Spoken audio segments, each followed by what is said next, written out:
Mas belum dimulai.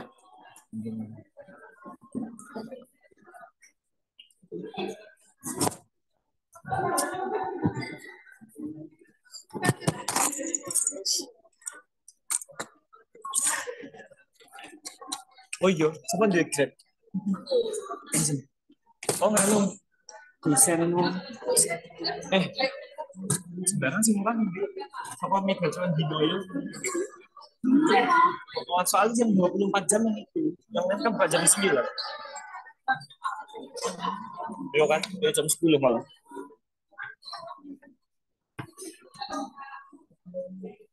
Ini kenapa ini? Gak bisa yang mana? Ini gitu. Oh, ada. Iya ya, benar Mas. Saya aku join Zoom dulu, paling penting join Zoom buat nge-record.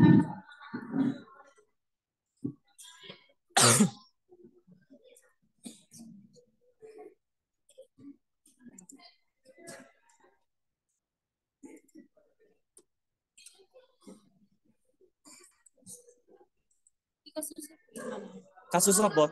Gak ada kasus kalau sama apa? Ya, iya, gak apa-apa. Gak tahu. Foto naik ini. Berapa? Kilo. Iya. Yuk kita bangunan anjir no tarik gak celana boleh. Iki loh, nggak ada itu LP kan? Nggak ada kasus semua. Kalau EKG di atas nggak sih tadi? Bukannya udah ada? Kan ada kasus ya kan interpretasi terus Hani selalu ada kasus.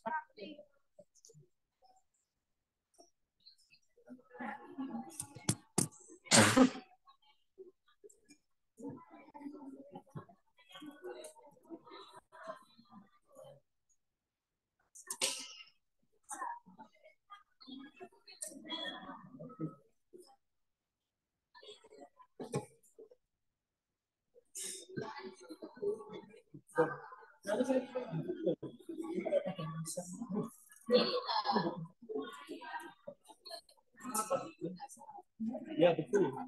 Aku siap itu. Enggak aku siap itu dulu.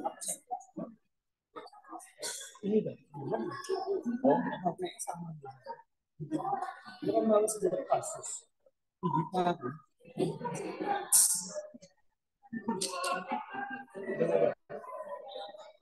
Udah nanti setelah dia apa tuh?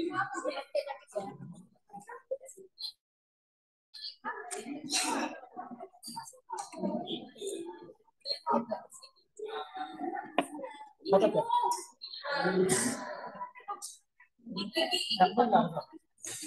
Belum.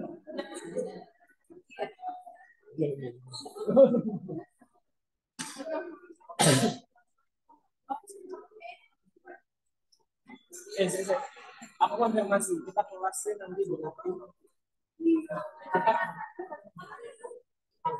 kelas AD.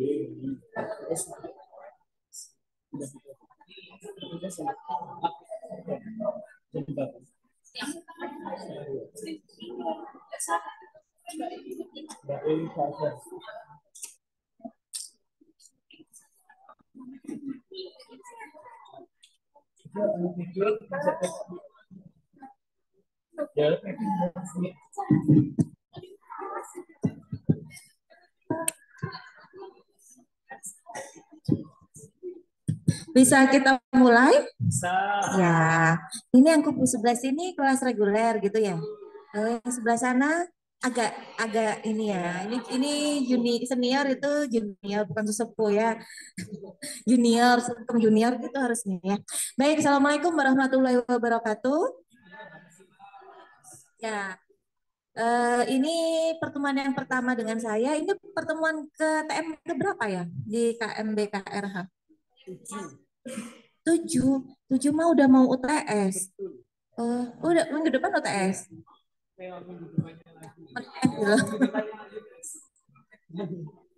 Terus bikin soal di saya ya.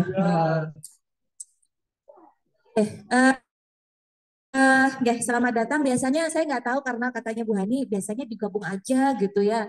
Kursinya kalau tidak cukup silakan di belakang dibongkar ya. Baik, hari ini kalau dengan respirasi sebelum TB pernah topiknya apa? Masih kardiovaskular, Mas. Kardio berarti sudah lihai ya, EKG gitu ya. Sudah di luar kepala? Oh belum. Oh yang senior yang di luar kepala. Ya iya. Yang respirasi baru sekarang ini. Ini sama asma belum ya? Ya. Ya sebelum kita belajar yang abnormalnya dulu, kita harus ingat ya fisiologi respirasi itu ya, yang kemarin IDK-nya dapat A siapa? Oh enggak A, Amin. A. Iya berarti harus ini apa lebih paham ya bahwa di paru-paru itu ada apa saja?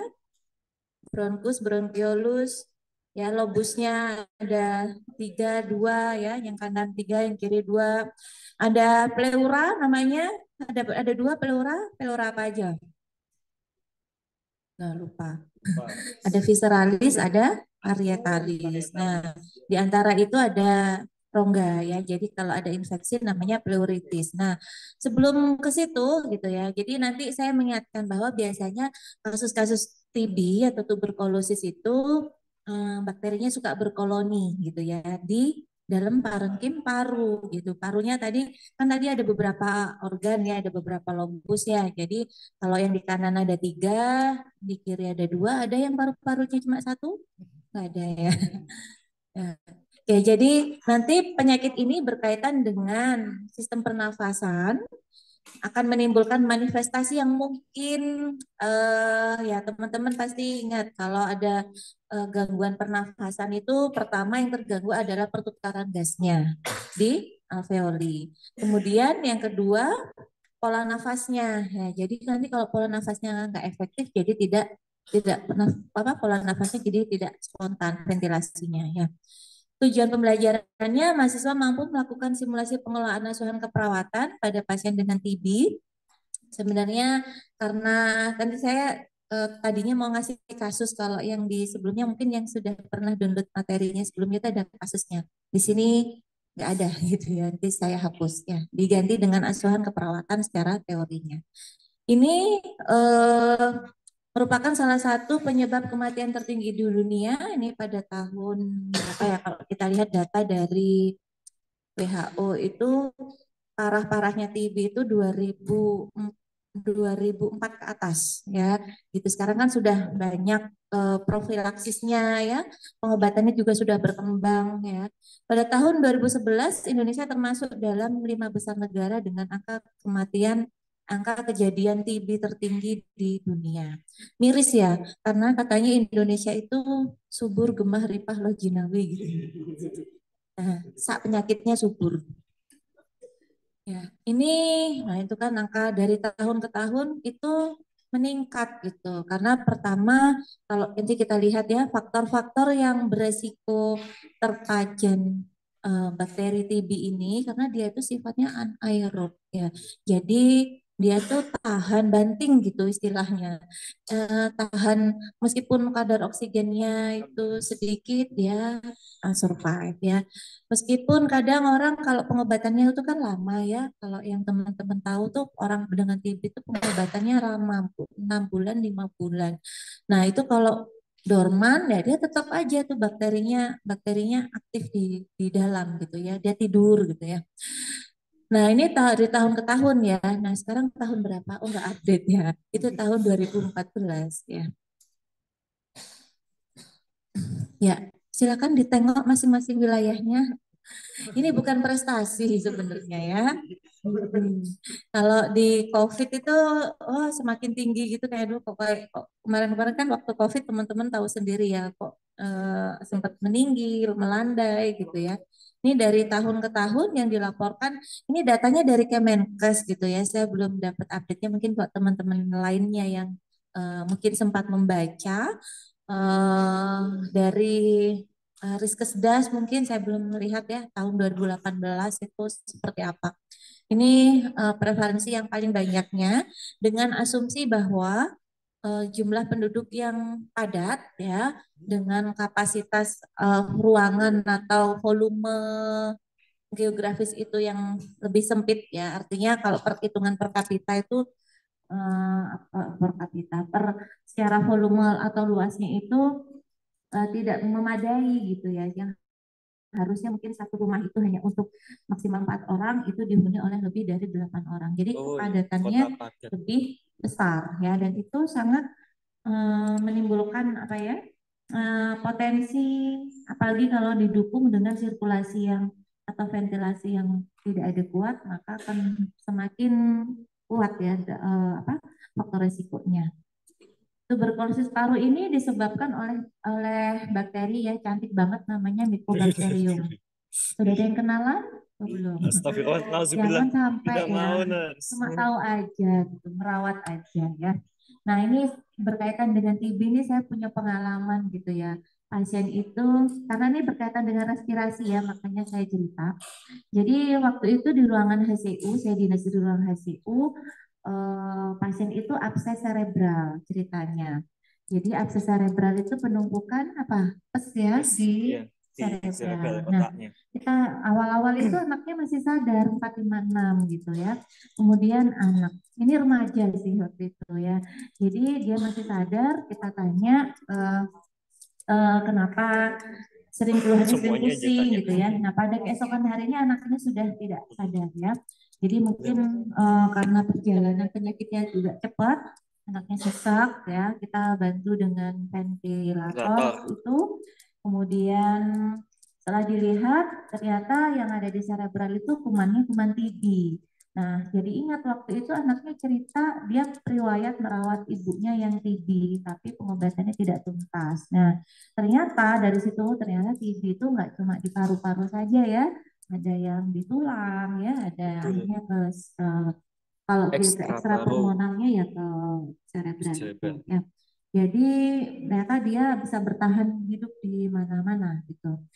Nah, ini bakterinya BTA ya, bersifat tahan asam itu dengan hasil pemeriksaan mikroskopis PK tentunya. Bakteri ini pertama ditemukan oleh Robert Koch ya, ada yang kenal atau tetangganya nggak ada? Tahun 1882 ya, sehingga diberi nama ya, diidentifikasikan dengan nama itu. Sebenarnya semua nama bakteri itu ada penemunya, jadi disebut dengan kayak E. coli, kemudian Staphylococcus aureus. Nah itu penuh ini ya mengandung nama-nama itu ya. TB paru terutama menyerang paru-paru ya karena di situ banyak sekali terdapat oksigen ya. Tuberkulosis juga dapat menyerang kulit, kelenjar limfa, tulang dan saraf otak. Ini kalau dia ada penyebaran di situ ya dan bahkan ke tulang ya, kalau saya sebutkan tadi biasanya Itulah. pasien-pasien dengan spondilitis TB itu eh, waktu dikultur ya dan dilihat hasil pemeriksaan diagnostik yang lain itu mengarah ke TB ya. Jadi kalau misalkan menemukan pasien seperti itu, tentunya kita harus melakukan asesmen atau pengkajian bagaimana riwayat pengobatan sebelumnya atau riwayat terpapar dengan penderita TB ya. Gitu. Apakah perawat tidak berpotensi tertular? Berpotensi Berpotensi sangat banget sekali. ya. Sehingga kalau kita harus memastikan sebelum kita membantu orang lain itu kita pastikan diri kita itu sehat dulu ya. Mudah-mudahan teman-teman di pelayanan ya terutama itu diberikan kesehatan gitu ya karena mereka kalau kita sebut garda terdepan ya sebenarnya bukan terdepan juga gitu ya bahkan paling akhir yang terdepan tuh justru perawat yang di puskesmas, setuju nggak? Ya jadi kalau di sana itu perawat di rumah sakit itu bukan rujukan saja sebenarnya ya gitu tapi sebelum ke sana kan ke primary health care dulu ya. Penderita dengan BTA positif ini merupakan sumber utama infeksi, apalagi kalau diketahui dia berada pada fase laten. Tahunya bagaimana? Biasanya manifestasinya lebih uh, proaktif gitu ya, muncul gitu ya. Kalau dia pada fase-fase akut ya di awal-awal itu karena ini inkubasinya lumayan agak lama ya. TB pada umumnya ditularkan melalui droplet. Droplet adalah percikan udara. Jadi kualitas udara, apalagi sekarang di fasilitas-fasilitas umum itu sudah banyak yang namanya HEPA filter ya. purifier itu untuk mensaring seberapa mikro ukuran bakteri ya, sehingga harapannya dari situ bisa menyaring bakteri patogen gitu. Bakteri kan ada yang menguntungkan, ada yang merugikan gitu. Bakteri patogen yang berpotensi ya terjadi penularan melalui sirkulasi udara. Nah, akhir-akhir ini sudah banyak yang batuk pilek gitu ya. Saya kalau batuk pilek kemudian sakitnya beruntun ya. Kemarin sore saya ditelepon sama pengurus panti, kebetulan eh, di keluarga saya juga menjadi salah satu pembina panti itu. Kemudian Mbak ini tolong, kan anak-anak ini banyak yang batuk pilek, demam, mata berair, ya jadi parno gitu ya. Terus sakitnya tuh gantian. Nah kemarin kami ngerujuknya ke Persada, terus dia karena memang ada riwayat bronkitis ya, jadi dia sempat batuk darah. Loh kok bayangan saya banyak banget gitu ya. Dan itu akhir-akhir ini juga karena kita sebutnya dulu kan ISPA ya, faringitis, nyeri telan gitu ya. Itu jadi kita masih menganggap ya mudah-mudahan ini bukan varian yang baru dan mudah-mudahan tidak seletal dulu gitu ya. Jadi punya antibodi yang lebih ya karena sudah pernah belajar dari COVID itu tadi ya. Tapi tetap harus dengan penanganan yang dalam artian kalau dia memang ada riwayat asma, ada riwayat penyakit terdahulu atau sebelumnya yang memang butuh penanganan dan beresiko untuk lebih parah lagi memang harus ditangani dengan serius ya. Penyakit ini dapat bermanifestasi di tulang, selaput otak, ya, kelenjar getah bening, ginjal dan organ lainnya yang dikenal dengan bentuk ekstra pulmonar atau ekstra paru ya, yang seperti saya ceritakan tadi. Jadi bisa bersarang dimanapun ya, tergantung apa itu amal perbuatan. Masya Allah. Tergantung bagaimana bakterinya itu nemplok ya. Kalau ngomong takdir gak usah sekolah keperawatan ya, semuanya juga takdir gitu ya. Iya, ini dia akan mati dengan terpapar sinar matahari. Ya, jadi saya jadi ingat dulu tahun 2015 gitu. Anak saya MRS ya, karena memang dia bronkopneumonia. Saya juga nggak tahu itu dari mana pneumonia ya. Di screening gitu, jadi ada kecurigaan anak ini TB gitu ya. Gimana perasaan? Nah, saya waktu itu ya Allah, kok bisa-bisanya TB gitu ya. Padahal matahari itu dari ujung sono ke ujung sono itu masuk gitu ya. Jadi kalau di sana ada screeningnya juga ya. Jadi bagaimana sirkulasinya, kepadatan orang di rumah, kemudian ada perokok tidak gitu tuh semuanya negatif ya. Tapi entah kenapa eh, kabutnya tuh banyak gitu di parenkumnya ya. Terpapar alkohol 70%. Ini kalau dengan alkohol artinya dengan antiseptik ya. Betul. Basil TB dapat dorman selama beberapa tahun. Dorman itu dalam artian dia tidak ada aktivitas ya, tidur gitu ya. Tahu apa? Istilahnya resting gitu ya. Tapi suatu ketika daya tahan tubuhnya turun dan lingkungan sangat mendukung untuk dia tumbuh, maka dia akan aktif lagi ya. Termasuk dengan pengobatan. Biasanya kan pengobatannya banyak ya dari fambisin, isoniazid dan lain-lain. Nah, ketika dia sudah lelah gitu, di dia ini dalam artian pasiennya tidak patuh lagi karena memang resiko penyakit kronis itu kalau sudah harus berobat lama itu resiko ketidakpatuhan terhadap regimen terapeutiknya tinggi ya. Jadi dia ini yang tadinya dorman jadi bangun ya, bangun. Nah, dalam artian dia terjadi perubahan kromosom yang nantinya akan merubah susunan protein bakteri sehingga dia lebih strong gitu ya. Jadi bakterinya katakan katakan dianya tadi itu cuma makan dengan dosis 10 miligram gitu ya, udah lama gitu ya. Jadi digempur dengan 10 miligram lagi udah enggak. Ya artinya dia menjadi lebih kuat gitu karena ada perubahan kromosom dan susunan protein dalam bakteri itu ya. Nih, faktor resikonya kontak dengan penderita. Kontak dengan penderita ini biasanya kalau perawat itu kan ada form pengkajian ya, ada form assessmentnya.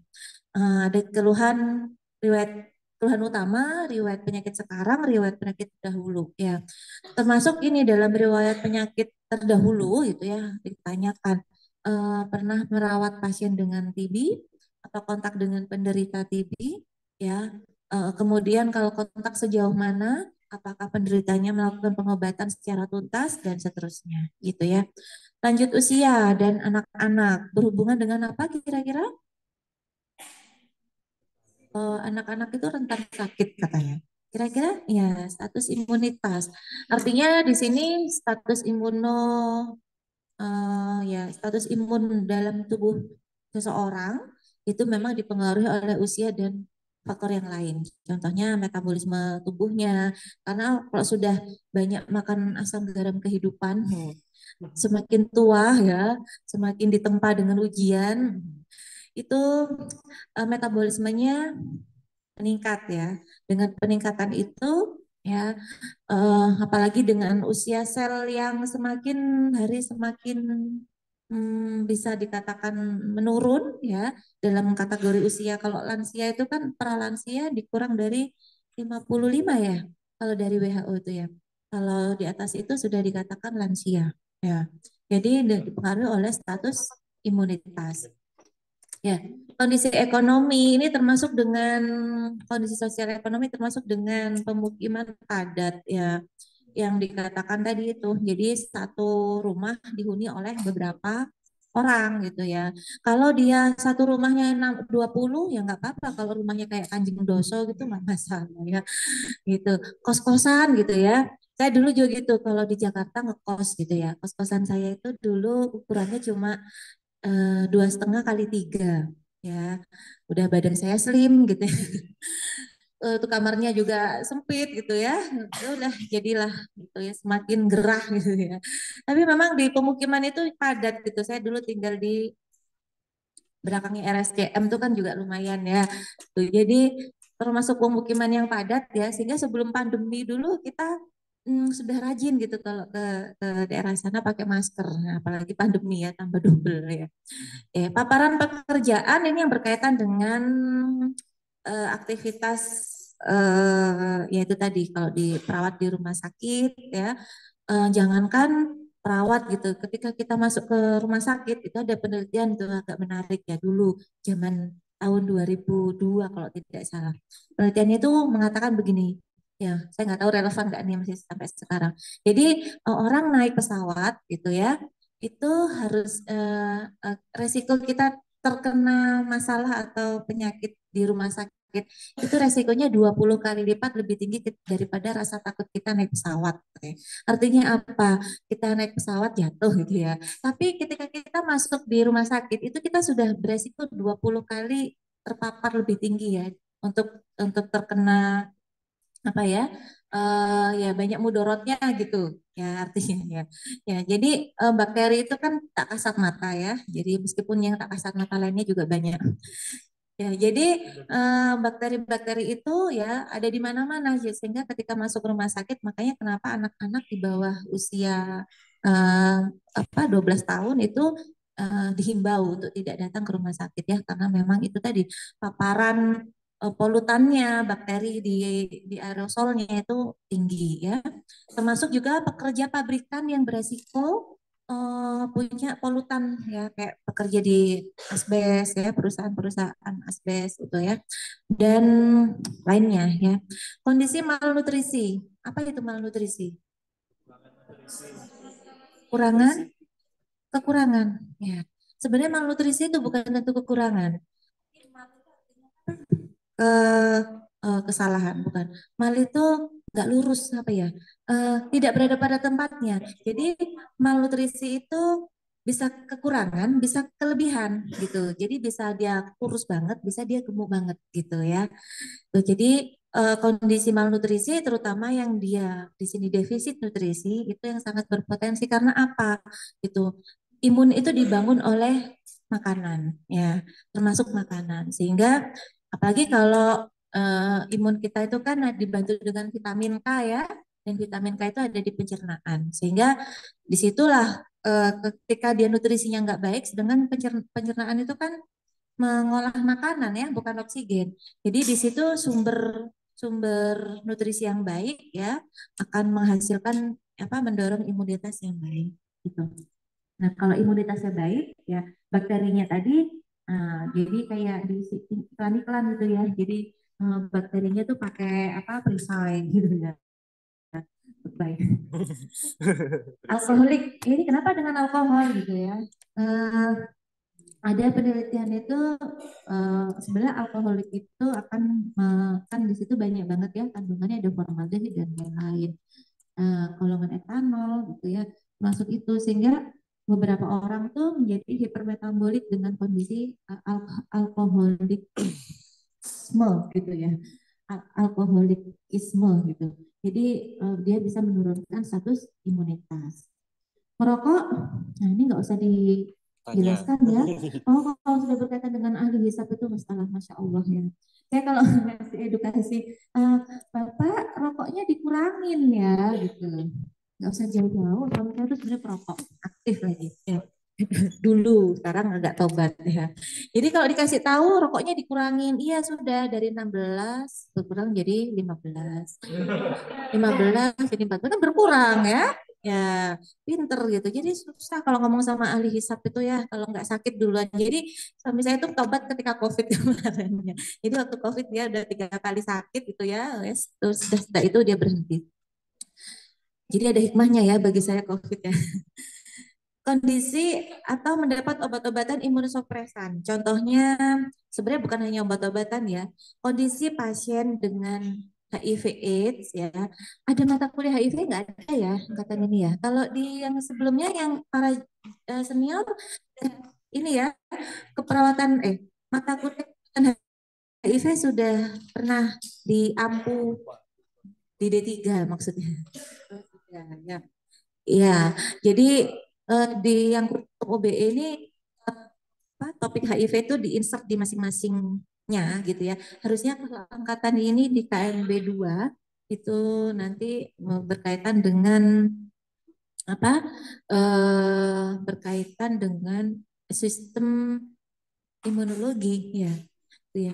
Jadi penyakit HIV itu kan sebelum jadi AIDS itu kan dia HIV dulu gitu, terpajan dulu, ada fase-fasenya ya sehingga ketika dia berubah menjadi manifestasinya dalam kurun waktu minggu, bulan, tahun dia akan berubah itu ya manifestasinya karena virulensinya yang tinggi ya dibuktikan dengan pemeriksaan CD4 ya CD4.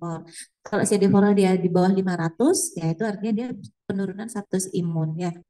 Kemudian diabetes dan CKD ini adalah dua kondisi penyakit yang kronis. Nanti ada penyakit kronis, ada penyakit eh kalau kalau keperawatan kronis di semester berapa? Nah, depan. Kalau ini sekarang. Ya, berarti itu ada ilmunya ya, ada model. Jadi bagaimana kita merawat penyakit kronis itu kan ada modelnya ya. Itu dalam artian tuh melibatkan lini apa saja di komunitas, bagaimana perannya, pembiayaan bagaimana, dari sisi perawatan pasien bagaimana, itu kan dilihat di situ di perawatan kronis. Nanti di semester depan atau semester berikutnya ini ya, kalau ini semester 5 mungkin, ini semester 3 ada keperawatan paliatif. Jadi dalam kondisi tertentu pasien-pasien yang sudah penyakit kronis dalam kondisi end of life, terminal, nah itu disebut dengan paliatif gitu ya. Nah, kondisi seperti ini dia juga hipermetabolik nih ya kalau kita ngomongin kronisnya. Jadi kondisi pasien dengan diabetes, dengan chronic kidney disease itu pasien-pasien yang hipermetabolik yang membutuhkan perawatan dan pengobatan yang tidak sebentar dan tidak singkat ya. Sehingga penggunaan kortikosteroid ya terutama ini adalah obat-obatan yang menurunkan sistem imun tubuh dia gitu. Ya, kortikosteroid ini juga lama manifestasi dan efek sampingnya banyak banget ya. Termasuk salah satunya adalah menurunkan status imun pasien. Oke. Klasifikasinya kita lihat di sini ada TB paru primer dan post primer ya. Ini biasanya disebut dengan sekunder karena ada beberapa referensi yang mengatakan sekunder, yang artinya sebenarnya dia dulu sudah terjadi peradangan dan baru diobatin sekarang gitu. Atau dia dulu sudah berobat terus kemudian dia aktif lagi gitu karena mungkin ya banyak faktor ya. Status imun menurun, pengobatan tidak tuntas ya. Jadi peradangan yang itu berulang gitu. Ini TB paru dengan BTA positif dan negatif. Biasanya kalau dari referensi ya, kita lihat di sini ada beberapa kriteria yang menunjukkan mulai dari pemeriksaan sputum, pemeriksaan termasuk juga apa X-ray-nya gitu ya. Karena biasanya manifestasi yang ditunjukkan itu batuk-batuk, pasiennya suka batuk, berkeringat dingin, keringat malam ya, keringat malam. Waktu malam hari itu lebih aktif ya, berkeringat ya, kemudian penurunan apa berat badan dan tonus ototnya menurun ya, itu juga mendukung banget ya. Ini dengan BTA negatif dengan kriteria kalau dia pemeriksaan sputumnya 3 kali sebenarnya ada algoritmanya ya, ini dibahasakan dengan kalimat ya. Hasil pemeriksaan sputumnya 3 kali menunjukkan BTA negatif dan gambaran klinis atau radiologinya menunjukkan gambaran TB aktif. Biasanya sudah ada spot-spotnya, ada kabut-kabutnya gitu ya. Dengan manifestasi batuk aktif tadi ya. TB paru dan ekstra paru ada yang klasifikasikan seperti itu. Yang ekstra paru yang seperti tadi itu yang saya sebutkan ya, di selain dengan paru ya. Jadi di renal gitu ya, di usus ya, di tulang gitu ya. Oke. Kemudian kalau berkaitan dengan patofisiologi gitu ya, karena biasanya ini nemplok dulu ya, inkubasi dulu, baru dia menimbulkan koloni. Dia itu suka berkoloni, suka koloni itu apa? Suka berkumpul gitu ya, suka sama besti-bestinya gitu. Jadi dia suka ya nggak sendirian gitu ya. Lain kalau sama E. coli, E. coli itu sukanya sendiri-sendiri gitu. Jadi ya kalau udah diare gitu ya. Tapi ya meskipun nggak separah bakteri TB itu ya, tapi E. coli kalau lama-lama diare ya pasiennya dehidrasi juga bahaya ya. Memicu reaksi imunologi sel-sel paru membentuk dinding di sekeliling bakterinya. Ya, dinding inilah yang akhirnya dia akan menarik gitu ya, menarik fagosit-fagosit lain gitu ya. Dan ini akan membuat jaringan parut. Itulah kenapa kalau pada pasien TB itu biasanya setelah sembuh itu nggak langsung kelihatan bersih parunya ya, tapi mesti ada skarnya. Ini sistem imun memicu reaksi inflamasi, ya akhirnya terjadilah fagositosis bakteri oleh neutrofil dan basofil dan terjadilah penumpukan eksudat. Jadi eksudat itu eh, aktivitas bakteri ya sebenarnya itu ya. Kalau ini di alveoli jadi kayak sekret gitu kalau di paru-paru ya. Dan itu akan menghambat alveoli untuk melakukan apa? Pertukaran gas. Jadi pertukaran gas itu kan terjadinya di alveoli ya. Gasnya apa yang ditukar CO2 dan O2. Jadi kalau ada yang demand oksigennya lebih tinggi ya, maka pasien itu akan sesak. Sesak itu akibat dari kompensasi eh, permintaan tubuh ya terhadap kebutuhan oksigen itu lebih besar. Sehingga untuk menghasilkan oksigen yang besar pada tubuh itu, maka tubuh akan berespon dengan ekspansi yang terus-menerus. Jadi RR-nya tinggi. Jadi RR tuh 1 menit berapa normalnya? 16 sampai 20. Ada yang 16 sampai 20, spasnya berapa?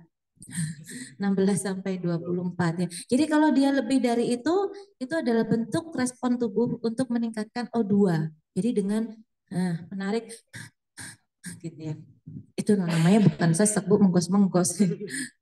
Jadi untuk memenuhi kebutuhan oksigen pada tubuh itu supaya kebutuhannya tercukupi, maka tubuh itu meningkatkan respon respon rate-nya ya, respiratory rate-nya gitu. Karena ada eksudat tadi gitu.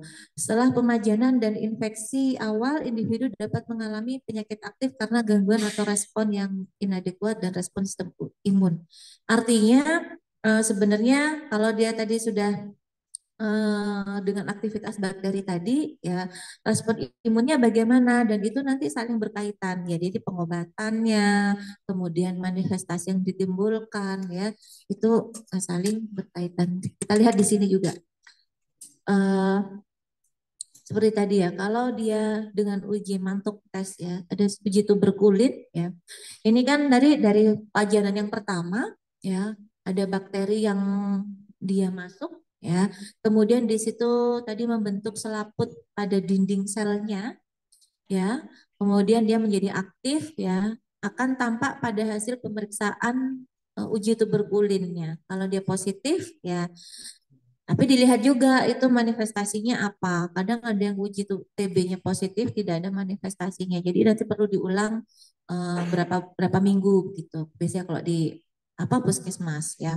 Kalau dia aktif dengan menunjukkan manifestasi ya, ya berarti dia pada fase-fase yang aktif gitu ya. Dia justru berpotensi untuk menyebarkan secara dropletnya ya ke lingkungan ya.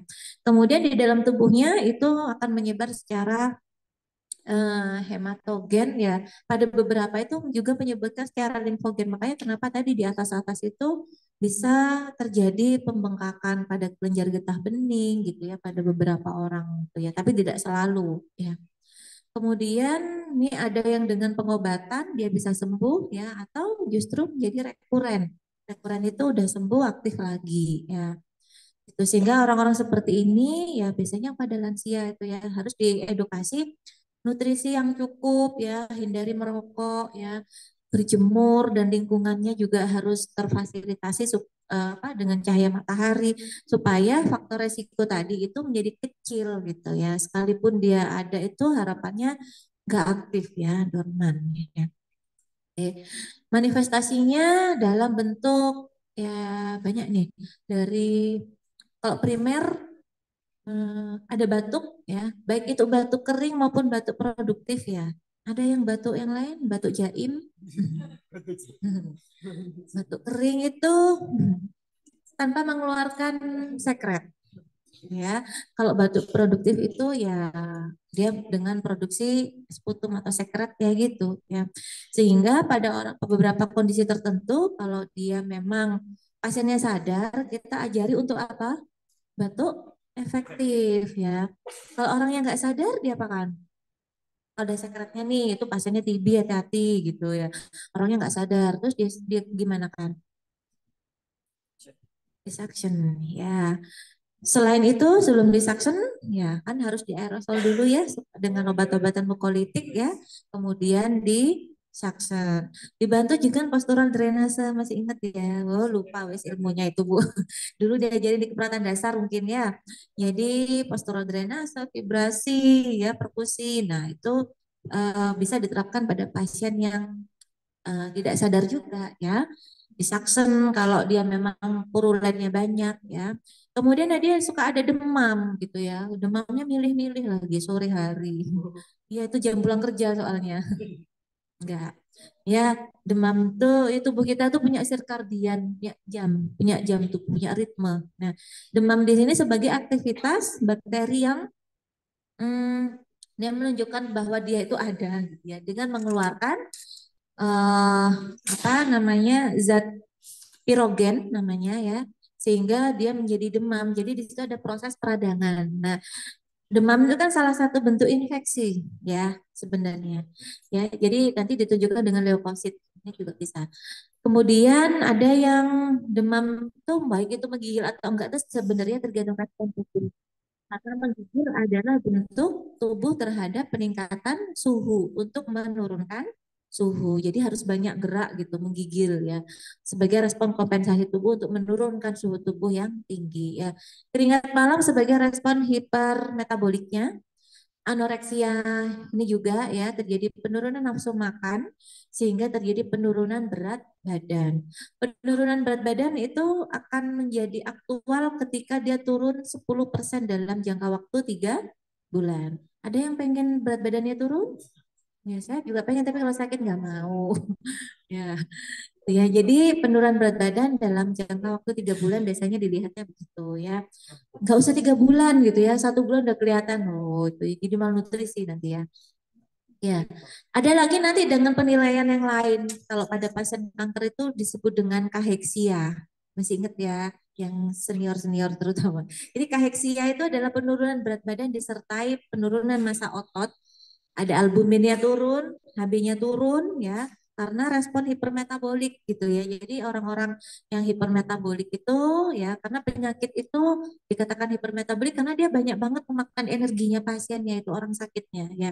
Sehingga kalau pernah dengar di komunitas di masyarakat awam kalau ada orang tumor atau kanker itu kalau banyak makan nggak gemuk-gemuk karena makanannya dimakan sama penyakitnya, sama tumornya gitu ya.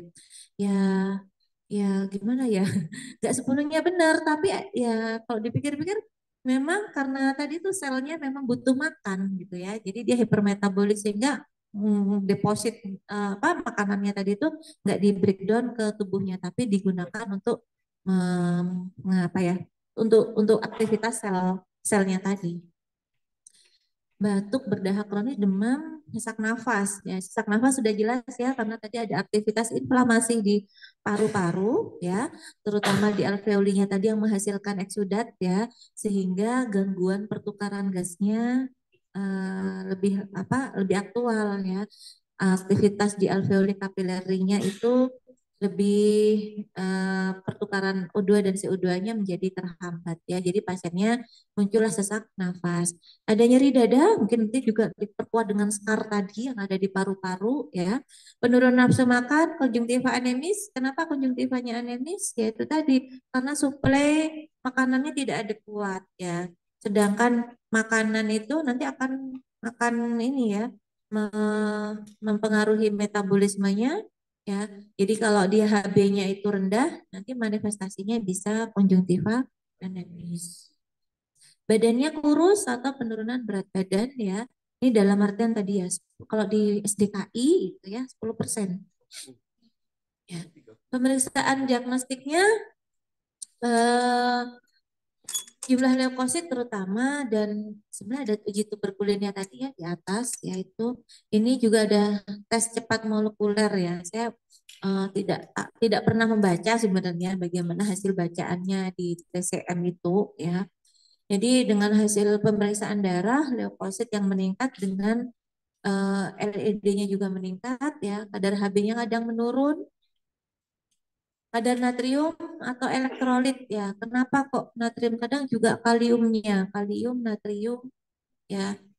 Dan biasanya akan lebih aktual pada pasien-pasien yang ternyata TB-nya itu adalah TB didapat. TB-nya karena penyakit oportunistik. Oportunistiknya bisa jadi karena masalah yang lain, misalkan pasien HIV. Pasien HIV itu biasanya ya tidak biasanya. Ada juga yang berpotensi ini ya. Jadi dengan selain meningitis karena kan TB HIV itu kan imunokompromis ya, imunodefisiensi. Jadi mudah sekali terkena dengan penyakit oportunistik seperti ini ya. Jadi gandengannya dengan TB paru. Pasiennya sering diare. Kalau diare muntah, elektrolit yang paling banyak keluar adalah natrium kalium ya.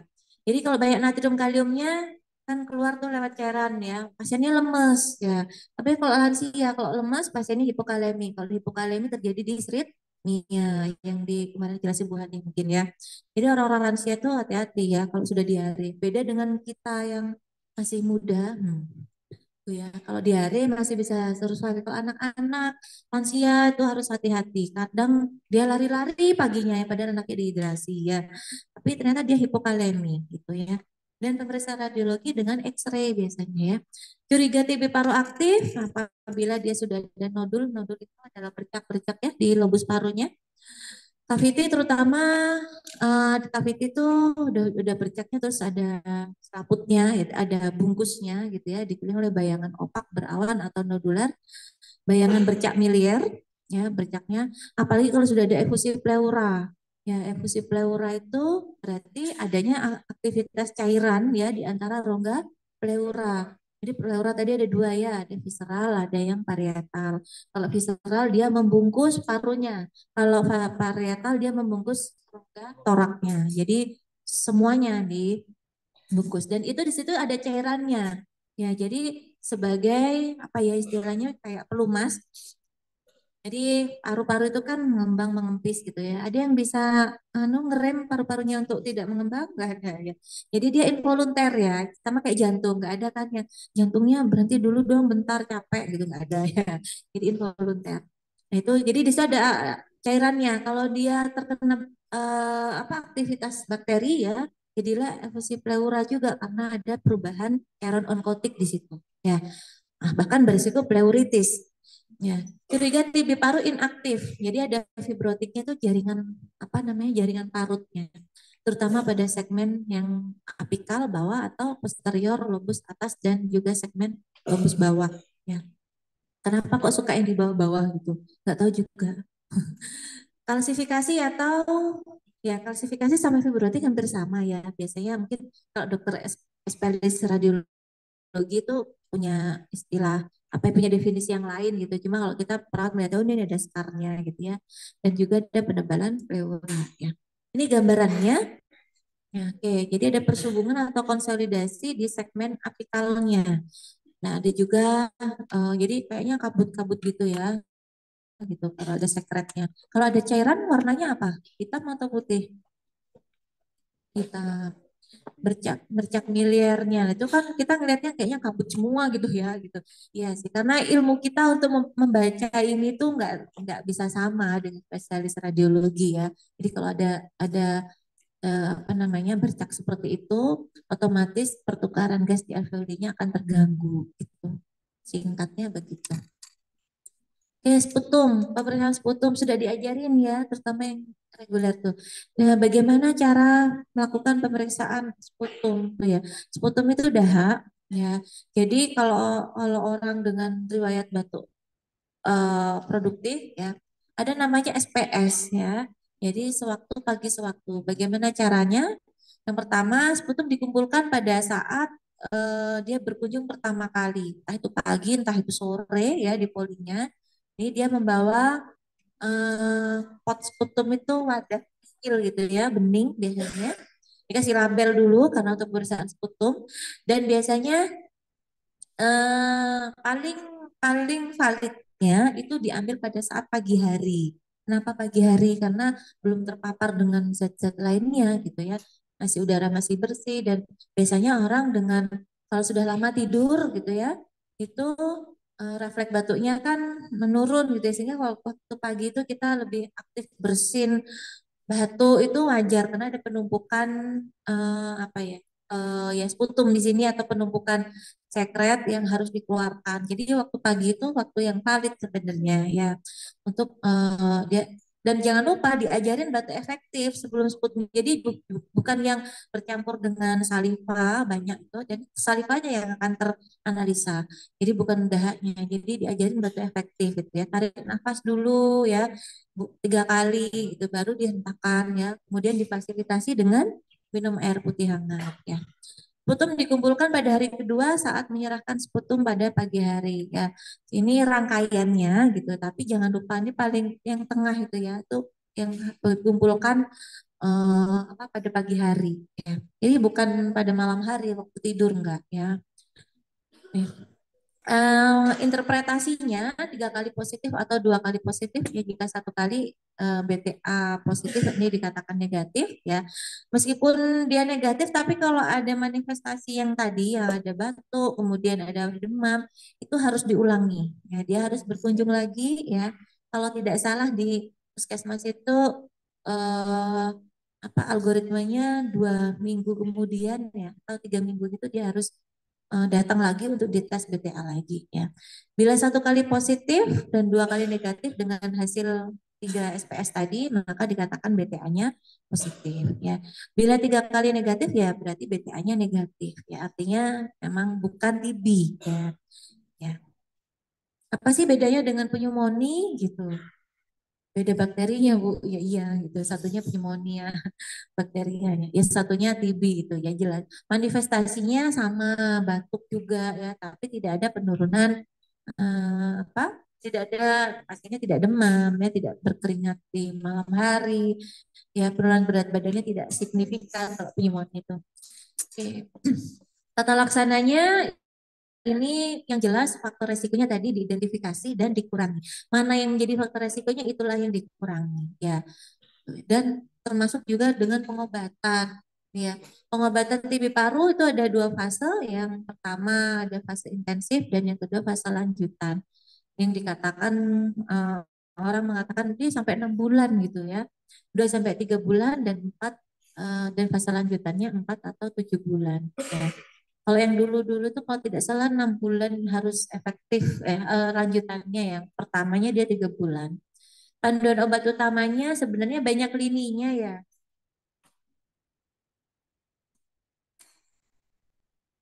Ini mohon maaf ya dengan menggunakan bahasa Jawa. TB treatment fase ya. Ini inisial fase kenapa ya? Jadi pada fase 2 bulan pertama ini dia menggunakan obat-obatannya isoniazid, rifampicin gitu ya. Ada 4 biasanya. Nah itu harus biasanya pasiennya karena biasanya awal-awal itu menimbulkan efek samping ya. Efek sampingnya apa? Sakit kepala gitu ya. Kemudian ada mualnya, ada iritasi kulit gitu. Itu harus tahu. Jadi tugasnya perawat itu bukan ngobatin, bukan kayak cure-nya tapi care-nya. Jadi mengevaluasi efek samping dan efek terapinya. Jadi setelah minum ini apakah ada penurunan respon batuknya gitu. Yang dilihat pertama biasanya itu batuknya bagaimana ya, demam bagaimana gitu ya. Jadi bukan berarti dengan pengobatan harus 3 bulan dulu dievaluasi. Oh tidak gitu ya. Jadi ada yang bisa langsung kelihatan hasilnya, ada yang langsung dievaluasi ya. Nah, ini kan dia harus kontrol tuh ya, karena obat-obatan TB ini sependek pengetahuan saya di cover BPJS ya. Mungkin sekarang juga ya. Gitu. Jadi setiap bulan dia harus mengambil obat ya, harus kontrol, kemudian dievaluasi bagaimana efek terapinya. Kalau misalkan ternyata saya nggak cocok pakai obat ini gitu, itu biasanya dokter akan merekomendasikan pilihan pengobatan lainnya. Ya. Jadi pada 2 bulan pertama atau fase fase yang awal-awal tadi itu akan diberikan 4 obat itu. Oke. Kemudian jika pengobatannya ini tidak membaik ya gitu tadi akan dievaluasi dengan pada setelah dimodifikasi ya apakah itu INH atau rifampicin tadi kemudian akan dievaluasi dalam 4 bulan berikutnya 4 bulan setelah 4 bulan pertama jadi setelah pengobatan itu dievaluasi pada bulan-bulan berikutnya bagaimana apakah pasien bisa memberikan respon yang baik terhadap pengobatan ya termasuk juga biasanya dicek juga di X-ray ya bagaimana sih kabutnya berkurang enggak gitu yang tadi ada apa bercaknya itu ya itu juga dilihat ya ini obatnya seperti ini gitu jadi ada perselain anti TB-nya ya jadi yang eh, ada yang satu ada yang pengobatannya itu ada yang pengobatannya itu 3 kalau satu enggak sih ya 3 ada yang 4 gitu karena memang harus dikombinasikan kenapa karena masing-masing obat ini punya tugas masing-masing. Sama kayak obat kanker itu ya obat kemo ya. Obat kemo itu ada yang single dose, ada yang multi dose. Jadi ada yang dikombinasikan. Kenapa? Karena masing-masing itu punya peranan. Satunya ke RNA-nya, satunya sebagai antimetabolitnya gitu. Dan yang lainnya ya, apakah dia mempengaruhi fase apa fase transkripsi translasi DNA-nya dan seperti itu. Jadi masing-masing ini sama gitu ya. Dia bekerja ke sasaran sel targetnya di bakteri TB-nya gitu. Sebagai inisial regimen ya. Ini first line-nya tidak harus dihafal karena bukan kompetensi kita ya, bukan untuk ya minimal teman-teman tahu obat-obatan ini itu untuk TB gitu ya. Sama kayak antibiotik gitu kan. Kapan kita pakainya Ambox, kapan kita pakainya ciprofloxacin gitu kan. Jadi sebenarnya itu kewenangannya dokternya ya. Tapi teman-teman harus tahu apa efek samping, efek terapinya. Biasanya diberikan pada pasien apa ya. Karena itu tugasnya perawat untuk mengevaluasi. Ada mungkin yang alergi ya. Jadi kalau sudah alergi bagaimana harus diganti? Harus gitu. Tapi yang merekomendasikan dosis dan bentukannya apa itu dokternya gitu ya. Nah, jelimet ya kalau hitungan rumus begini ya. Tuh. Ini nanti dari dokternya akan memberikan berdasarkan berat badan pasiennya dan juga usia pada anak lansia dewasa itu berbeda. Oke ya. Kemudian apa sih reaksi alerginya yang paling sering biasanya memang alergi atau kulitnya kemerahan, pusing gitu ya. Ada juga yang diare ya. Ada juga yang fatigue ya.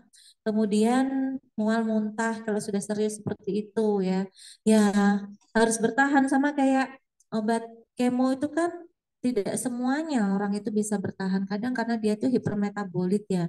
Orang dengan kemo itu biasanya semakin panas gitu ya. Panas itu dalam artian karena obat-obatnya hipermetabolik, jadi dia suka berkeringat ya. Kemudian badannya serasa sakit semua gitu. Nah, itu sama seperti ini. Tapi ya memang itu terapinya yang diberikan ya.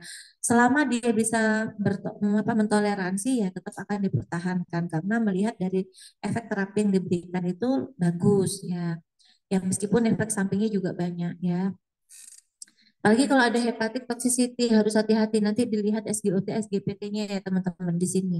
Kalau dengan obat-obatan itu ya karena kan orang awam taunya kalau banyak minum obat gitu ya itu nanti ginjalnya rusak gitu. Ya, ya apalagi kalau dia ya toksik terhadap hepar gitu. Jadi harus hati-hati sehingga biasanya dokter melakukan asesmen itu menyeluruh kalau mau ngasih obat-obatan apapun itu ya.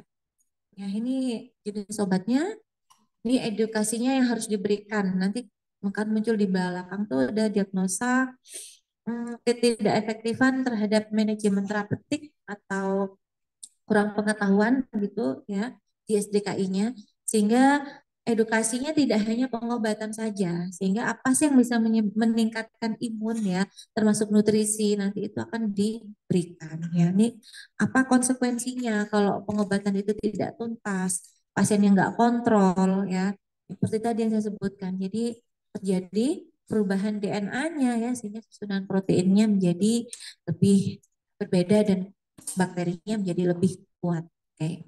Sekilas pandang tadi seperti itu ya. Jadi TB itu tata laksananya ternyata kompleks ya.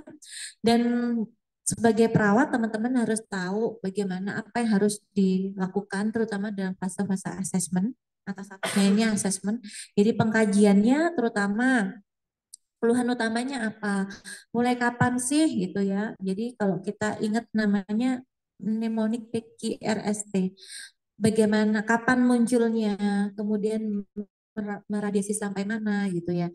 Sama halnya dengan batuk ini, mulai kapan batuknya, batuknya seperti apa, berdahak tidak, ketika malam bagaimana ya. Kemudian adakah makanan tertentu yang stimulus dia semakin batuk atau kondisi cuaca tertentu ini kalau pagi aja ini begini gitu. Bisa jadi semakin diperparah dengan reaksi alergi yang lain ya. Kondisi lingkungan ya termasuk tadi ya ventilasi gitu. Dan itu sudah masuk dengan penilaian rumah sehat ala Kemenkes ya gitu. Jadi kalau dulu itu kan ada kriterianya ya 6 kali berapa gitu.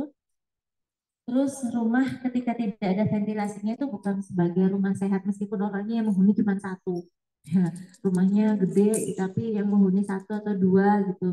Tapi tidak ada ventilasi dan ada ventilasi rumahnya besar tapi orangnya perokok itu juga bukan rumah yang sehat katanya yang terbaru begitu ya termasuk sanitasi dan lain-lainnya. Riwayat pengobatan sudah diobatin apa saja gitu. Apakah meskipun beli obat yang di warung atau obat-obatan di Indomaret atau yang lainnya itu sudah diberi obat apa saja gitu ya. Status nutrisi jawabannya apa? Kalau status nutrisi itu ada tinggi badan gitu ya. Penilaian IMT masih ingat nggak? IMT normalnya berapa? Di bawah. Iya, 18 sampai 20 ya. Hmm. Jadi kalau dia IMT-nya kurang dari 18, ya itu tadi ya, malnutrisi. Kurang apa defisit nutrisi ya. Di atas 24 tuh ada klasifikasinya ya. Jadi tinggi badan, berat badan, kemudian lingkar lengan atas ya itu termasuk kemudian kondisi konjungtiva bagaimana, anemis tidak ya. Kemudian gejala spesifik yang seperti di manifestasi yang tadi di slide yang atas-atas. Ada batuknya, ada demamnya, ada nyeri dada kah gitu ya. Demamnya seperti apa gitu polanya ya. Itu ditanyakan pada pasiennya.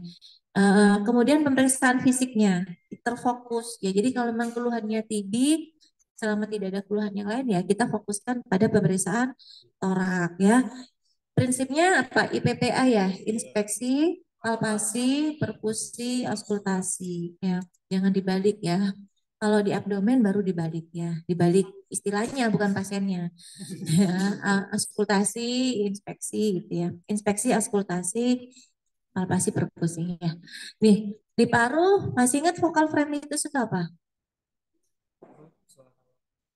Vokal fremitus. Kalau pasiennya ada sana nih, terus tangan kita ditempelin di apa namanya di belakang ini ya di skapula. Pasiennya disuruh ngomong ya, biasanya ngomong tuh ada getaran. Idealnya apa? Udara itu kan akan eh suara akan lebih jelas terdengar melalui udara. Kalau dia di situ ada konsolidasi baik itu massa atau sekret itu maka dia akan lebih lambat. Bukan lebih lambat. Lebih redup ya suaranya. Jadi pasiennya suruh ngomong apapun tuh Pak namanya siapa dirasakan getaran getaran apa ya vibrasi suaranya ya. Itu namanya vokal fremitus ya. Perkusinya redup, ya, yang diperkusi parunya ya. Bunyinya bronkovesikular itu kalau dia di bronkiolus ya.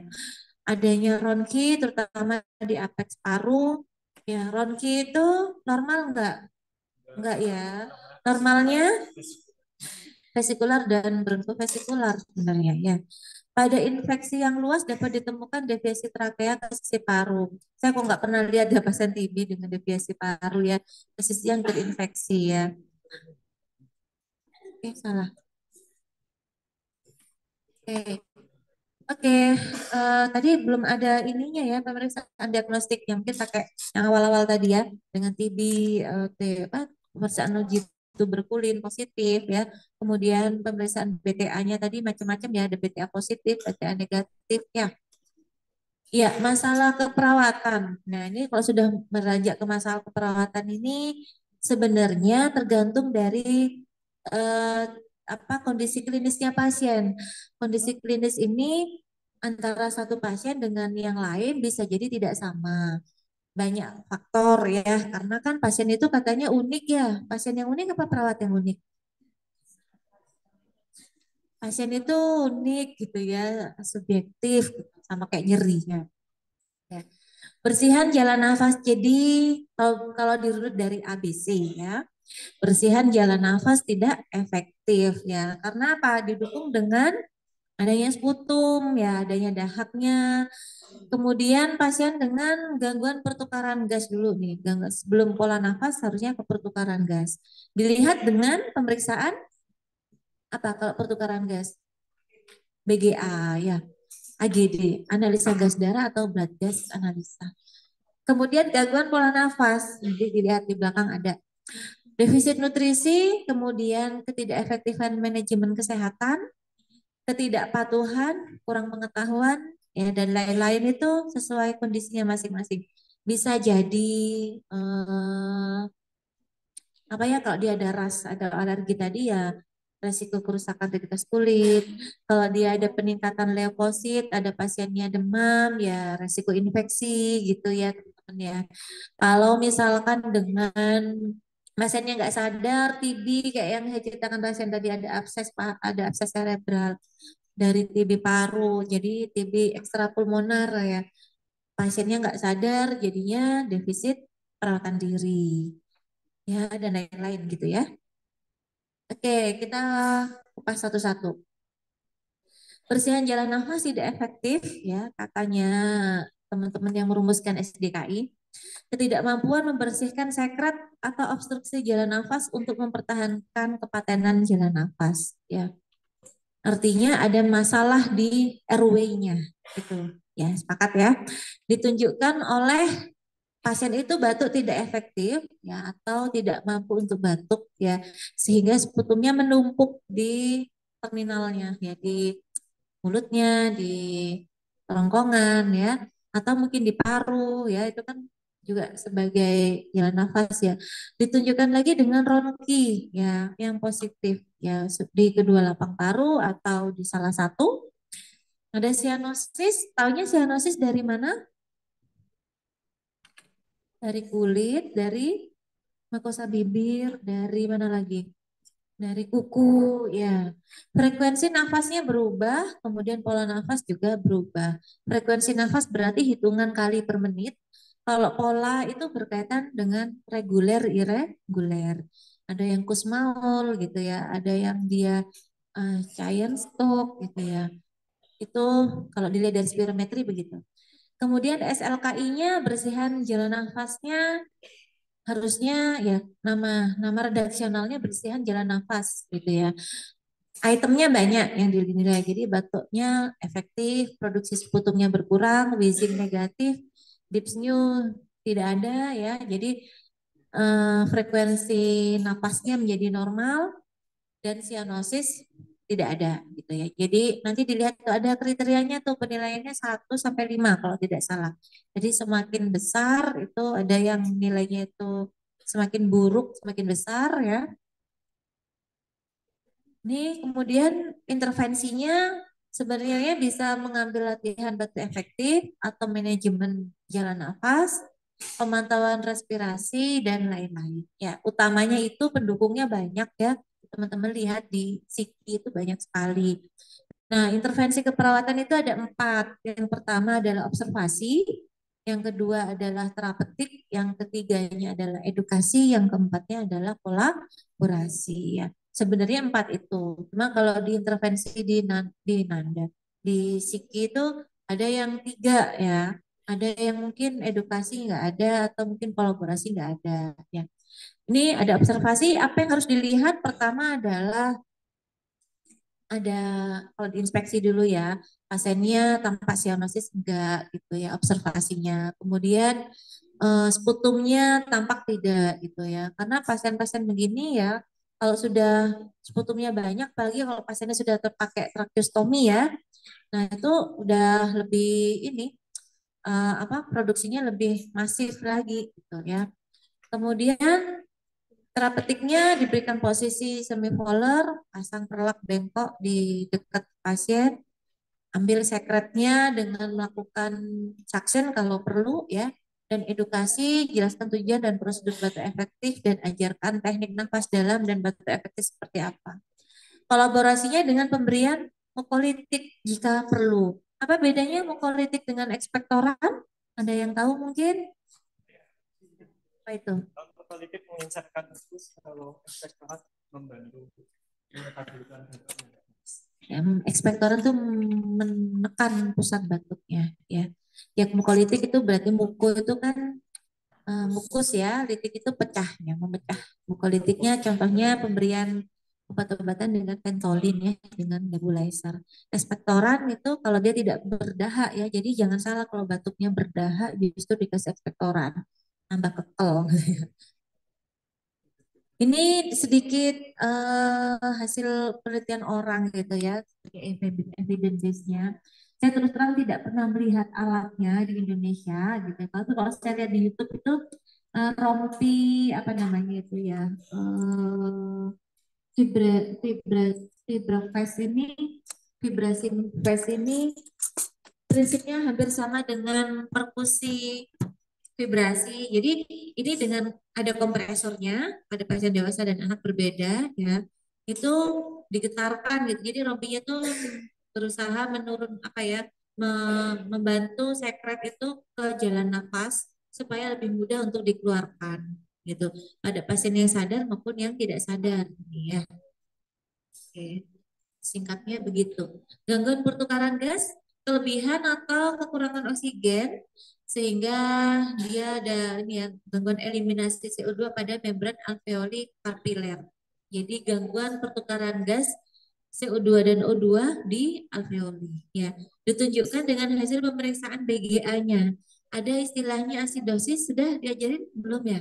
Ada asidosis respiratorik sama Pak Hasim kali ya ada asidosis atau apa alkalosis respiratorik ya ada juga metabolik tapi yang berkaitan dengan paru-paru biasanya respiratorik ya sehingga dari situ nanti perawat itu akan menentukan oh ini kalau dia asidosisnya begini kebutuhan oksigennya begini jadi kebutuhan oksigen itu nanti setelah dihitung-hitung akan mempengaruhi device mana yang akan digunakan pada pasien itu kan ada yang pakai nasal kanul ada yang pakai simple mask, ada yang pakai rebreathing atau yang non rebreathing. Ditentukan dengan ini sebenarnya. Tapi karena perawat itu sudah lihai, per jam terbangnya udah tinggi, lihat pasiennya kayak gitu, oh itu mah kasih aja simple mah sudah beres gitu. Ya salut saya sama perawat UGD itu. Biasanya di UGD. SLKI-nya pertukaran gas atau dengan keseimbangan asam basa karena gangguan pertukaran gas tadi sehingga harus dilihat komponennya H2 H H apa PCO2-nya, PO2-nya, HCO3, pH ya. Dan juga base excess-nya plus berapa, min berapa.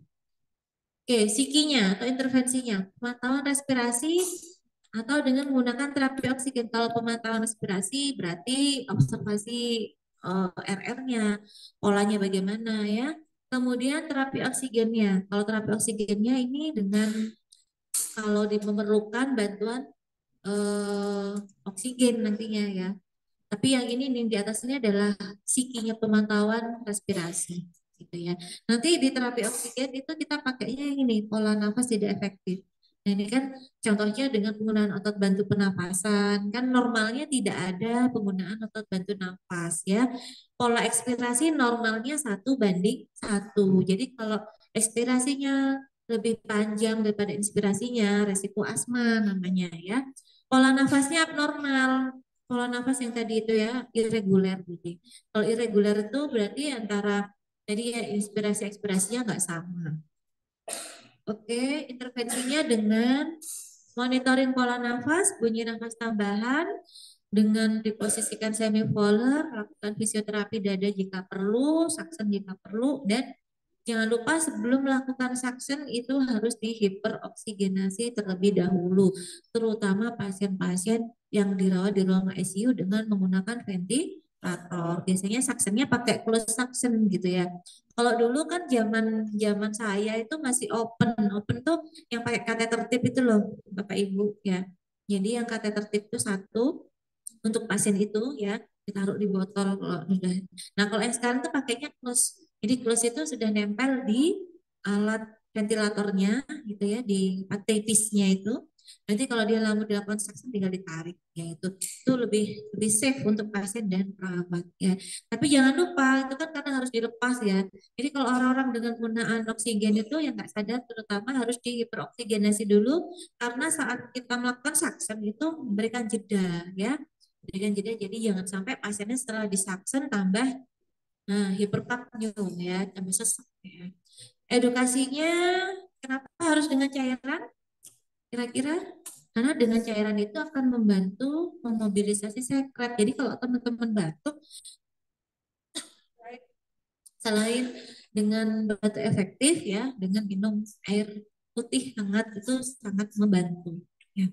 Ajarkan teknik batuk efektif, kolaborasi pemberian bronchodilator, ekspektoran atau mukolytik jika perlu. Ini sesuai indikasi ya gitu. Atau penggunaan antibiotik tadi gitu ya. Misalnya kalau pasien-pasien yang TB itu nggak mungkin tanpa pemberian obat antibiotik ya kalau di rumah sakit di rumah sakit karena potensi infeksinya lebih besar. Lain halnya ketika di rumah di obat pasiennya stabil gitu ya tinggal melanjutkan pengobatan. Ini defisit nutrisi. Sebelum defisit nutrisi ini istilah atau redaksionalnya itu dulu ketidakseimbangan nutrisi kurang dari kebutuhan. Satunya kalau lebih ketidakseimbangan nutrisi lebih dari kebutuhan. Jadi sekarang lebih simpel ya, defisit nutrisi. Paling males nulisnya ya panjang-panjang ya. Nah, iya loh, perawat itu nggak cuma jadi kulit tinta sebenarnya ya, tapi edukasi karena peran kita di rumah sakit, di pasien itu harus banyak edukasi atau reedukasi. Nggak percaya tanya sama seniornya. Asupan nutrisi tidak cukup untuk memenuhi kebutuhan metabolisme. Artinya kebutuhan baik itu mikro maupun makro ya, sekalipun itu memang perawat harus bertugas memastikan bahwa makanan itu nyampe, makanan itu dihabiskan, juga dilihat nanti status nutrisinya, jadi efek samping, efek terapinya. Tapi yang menentukan kalorinya, yang menentukan jenisnya apa, itu adalah ahli gizinya atau dietitiannya ya. Sehingga kalau misalkan ini ada istilahnya, nah tadi itu ada prekaheksia, kaheksia ya, gambaran anoreksianya bagaimana, kehilangan lemak ototnya bagaimana itu kalau kita lihat dari sini ya, kalau dia kurang dari 10% dan berat badannya disertai dengan anoreksia maka dia prekaheksia. Prekaheksia itu kadang orangnya kurus ya, tinggal tulang berbalut kulit gitu ya. Kok serem banget ya. Ya, ada yang kaheksia atau refraktori kaheksia. Jadi lebih lebih banyak porsi, tidak hanya 10%, tidak hanya anoreksia, tidak ada hanya albumin turun, tapi juga kategori yang lain ya. Seperti itu. Intervensinya identifikasi status nutrisi, alerginya ya, kemudian identifikasi perlunya penggunaan alat bantu ya. Nutrisi itu kan ada yang oral, ada yang parenteral, ada yang enteral ya. Kalau dia sudah tidak bisa dengan oral, dibantu dengan enteral atau parenteral ya, supaya pasiennya tetap punya suplai nutrisi gitu ya. Jadi jangan jangan dikira kalau orang udah TB masuk ICU nggak makan kurus, oh tidak. Jadi dia tetap dapat nutrisi melalui infus ya, melalui selang NGT. Jadi tetap kita evaluasi efek terapinya. Nah, ini adalah diagnosa yang paling sering muncul nih pada pasien-pasien dengan TB, pasien dengan penyakit kronis yang dia punya program pengobatan tertentu yang harus diikuti dalam jangka waktu tertentu. Misalkan kalau pasien DM tuh suntik insulin gitu ya. Pasien-pasien kemo tuh pasien CA harus menjalani kemo. Pasien CKD harus menjalani HD atau CAPD. Nah, itu harus patuh ya.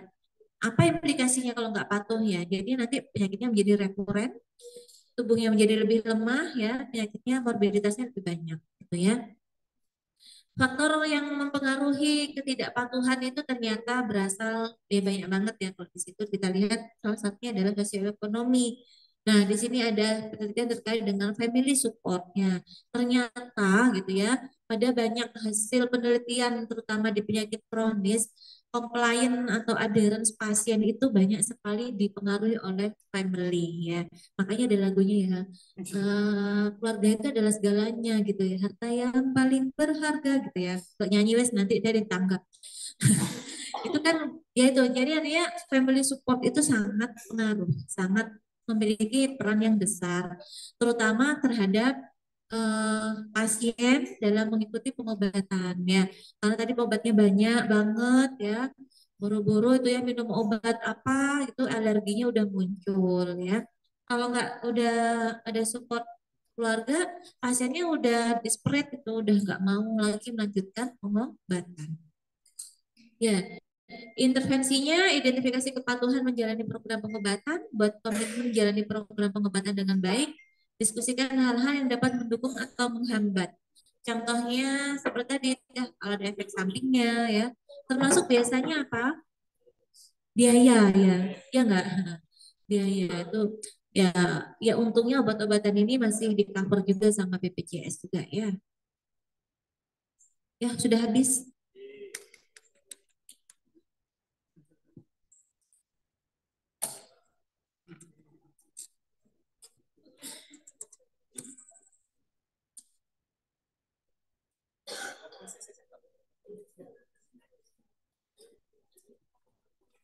Oh,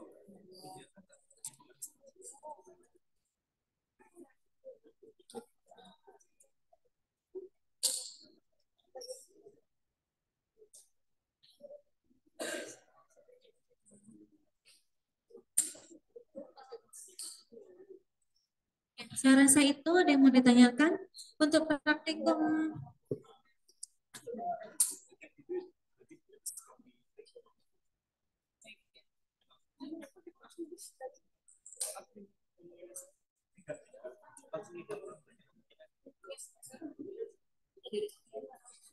Untuk praktikum kita besok, terutama yang sama teman-teman SAP, kita langsung 2 ya, karena minggu depannya katanya hari kecepet.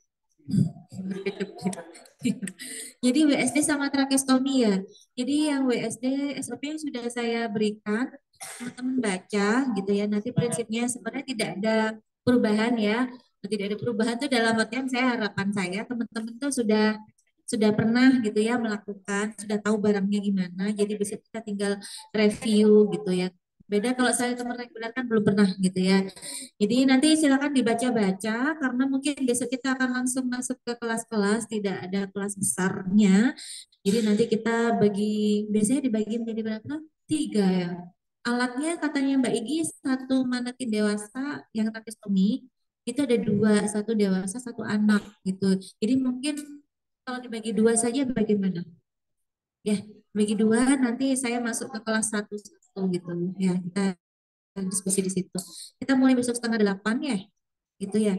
Terus yang WSD, kalau WSD-nya banyak mungkin itu ya tabungnya banyak, nggak masalah. Kalau trakestomi yang bermasalah, gitu ya. Saya rasa ada yang ingin ditanyakan untuk kasus ini tadi, kasus senti apa? Topik TB. Sudah jelas.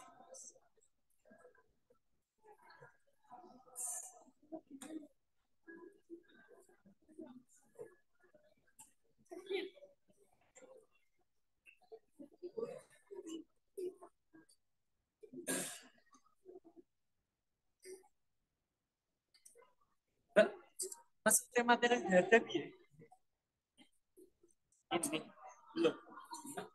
Mas Hasim bahas apa sih sebenarnya? Mas Hasim kan yang nunggu kuliahnya. Tapi aku ada PPT-nya. Udah. Masuk. Aku kan minta tahun lalu. Nanti tak kirimin. Tidak ada. Baik, kalau tidak ada yang didiskusikan, nanti saya presentasikan lewat Shadow, ya baik SAP sama reguler 834. Jadi, gitu ya. Kurang lebihnya saya mohon maaf, mudah-mudahan bawa manfaat. Assalamualaikum warahmatullahi wabarakatuh. Waalaikumsalam warahmatullahi wabarakatuh. Terima kasih, Nurse. Emang boleh.